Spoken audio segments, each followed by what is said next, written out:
Have you ever wondered what really happens behind the closed doors of a therapist's office? Is it just lying on a couch talking about your childhood?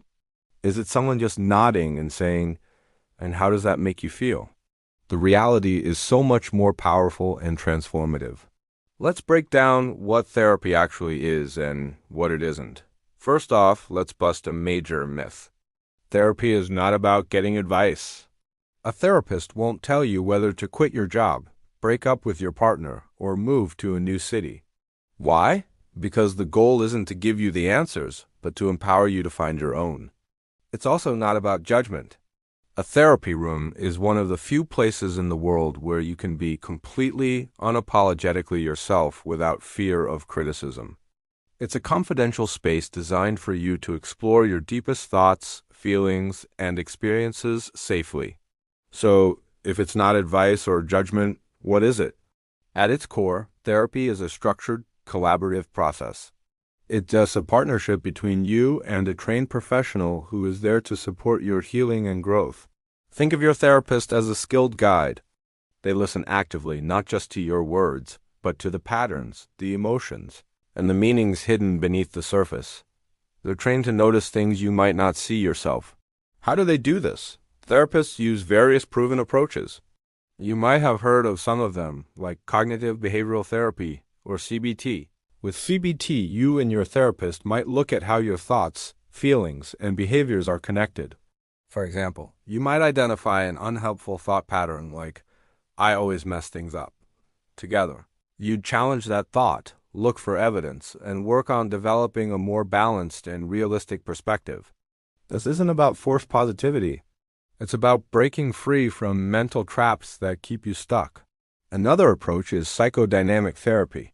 This might involve exploring how your past experiences, maybe from childhood or previous relationships, are influencing your present life. It's about understanding the why behind your feelings and behaviors. By bringing these unconscious patterns into the light, you gain incredible insight and can start making conscious choices instead of just reacting automatically. For those who have experienced trauma, therapists often use a trauma-informed approach. This is incredibly important. It means the therapist understands how trauma affects the brain and the nervous system. The work is done gently, at a pace that feels safe for you. The goal isn't to force you to relive painful memories, but to help your nervous system learn that the danger is over and it can finally relax. It's about helping your mind and body feel safe in the present moment. A huge part of therapy is emotional processing.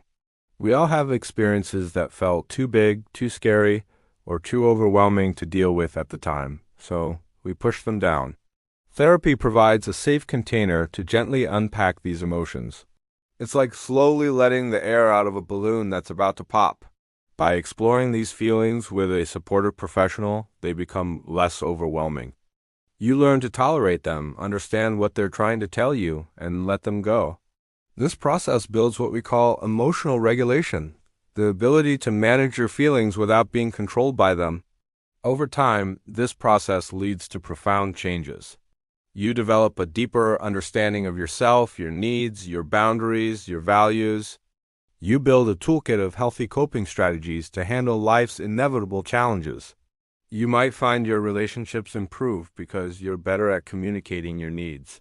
You develop self-compassion, learning to treat yourself with the same kindness you'd offer a friend. It's crucial to understand that therapy doesn't magically erase pain or erase your past.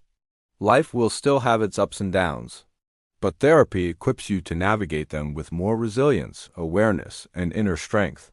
It helps your mind and nervous system learn to feel safe again, allowing you to live a more fulfilling and connected life. Reaching out for therapy is not a sign of weakness or that you're broken. In fact, it's one of the strongest and most courageous things you can do for yourself.